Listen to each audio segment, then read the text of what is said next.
Stützmauern spielen auf einer Modellbahnanlage eine tragende Rolle.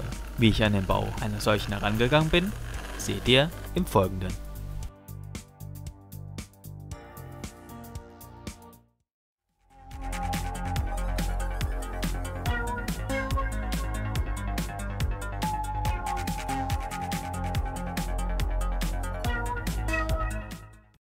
Liebe Modellbahnfreunde aus Ost und West, nach dem etwas ungewöhnlichen 500 Abonnenten-Special möchte ich euch diesmal wieder eine Episode aus dem Alltag eines Modellbahners zeigen. Im Konkreten geht es um den Bau einer Stützmauer, die einen Teil der Auffahrtsrampe von Ebene 0 zum Bahnhof einfasst bzw. stützt. Wer noch einmal einen Blick auf meinen Gleisplan werfen will, dem empfehle ich den Film Vorstellung meiner Modellbahnanlage oben auf das weiße i klicken. Die Bilder zeigten es bereits. Ich möchte hier eine Stützmauer im Stil der 1920er Jahre aus Beton bauen mit den markanten Öffnungen oder gefüllten Galerieöffnungen. Hier fange ich an. Ich habe mir zunächst ein Blatt Papier genommen, um das Ganze grob auszumessen. Die Schwierigkeit ist, dass es eine aufsteigende Rampe ist und dementsprechend ich das Ganze an die Steigung anpassen muss. Das habe ich dann grob bearbeitet. Dann schneide ich mir die einzelnen Segmente zusammen, weil es soll ein Polygon werden, also ein Vieleck. Es läuft nicht rund an, sondern es sind verschiedene Elemente. Diese Elemente habe ich dann aufgetragen auf eine Styrodurplatte, ca. 1 cm oder 0,7 cm Stärke. Dort habe ich dann das Ganze aufgetragen und etwa schon die Öffnung eingezeichnet. Hier trage ich sie auf.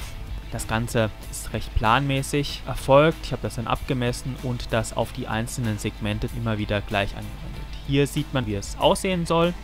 Hier ausgeschnitten, also freigelegt, und das ist meine Schablone.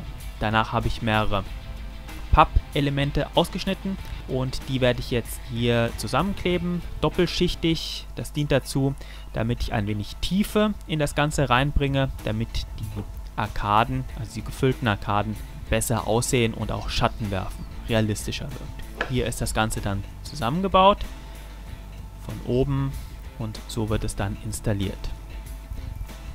Die Idee ist letztendlich, dass ich die Wand ein wenig anschräge, also das nicht ganz senkrecht, sondern ein wenig angelehnt steht. Dazu muss ich dann, das habe ich schon hier gemacht, unten ein wenig wegnehmen vom Polystyrol oder vom Styrodur. So sehen dann die einzelnen Elemente einmal zur Probe angelehnt und angesetzt aus. Als nächstes werde ich die einzelnen Segmente mit Weißleim unten fixieren.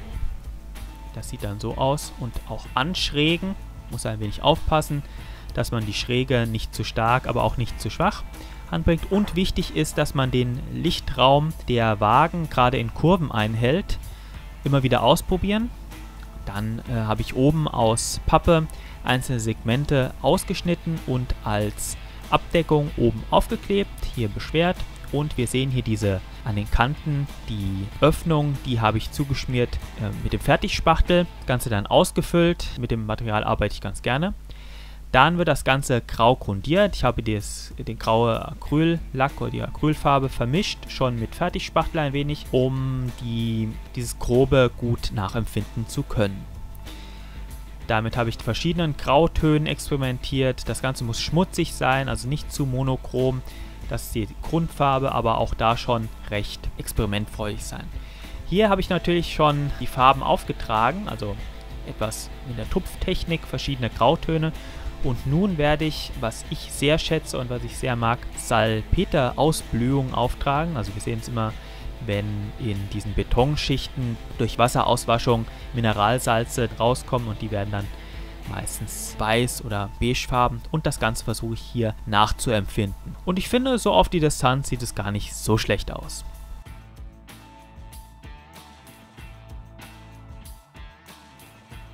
Und wieder passend zum übergeordneten Thema dieses Videos empfehle ich euch von der wunderbaren Band Elektra vom Album Ein Tag wie eine Brücke aus dem Jahr 1982 das letzte Lied Die Brücke.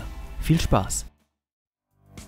Nach dem erfolgreichen Bau der Stützmauer können wir uns jetzt der Ausgestaltung des unteren Bereiches widmen. Hier benutze ich wieder das altbewährte Dekorit-Streu in Verbindung mit echter Erde aus dem Garten im Wechsel aufgetragen, mit Weißleim fixiert unten. Dann werde ich noch einzelne Segmente oben an der Wand anbringen, also hier grün, Flock, gut gewählt ansetzen, auch festkleben, kleine Fitzelarbeit.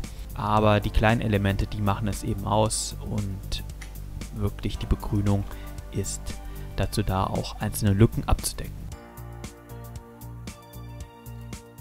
So sieht das Ganze dann aus, nachdem es begrünt und angebracht wurde. Sieht schon recht stattlich aus, die einzelnen Bögen wirken gut, auch mit dem Licht- und Schattenspiel. Natürlich muss oben noch ein Geländer drauf. Ich habe hier von Plastikart die alten DDR-Zäune, allerdings waren sie etwas zu groß und ich musste die Haltelinie oder dieses Geländer etwas zurechtschneiden. Diese einzelnen Elemente habe ich rausgelöst, wird dann mit Sekundenkleber wieder neu eingepasst. Anschließend das Ganze erstmal schwarz grundiert mit Acrylfarben. Dann habe ich mit einer Mischung aus weißem Klarlack und Pastellkreiden, die ich abgekratzt habe, Rost imitiert, aufgetragen.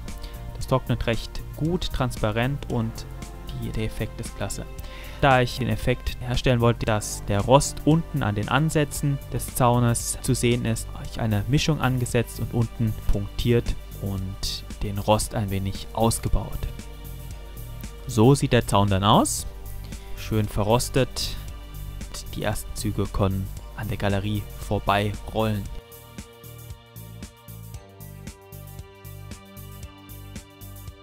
Hier der Arbeitszug.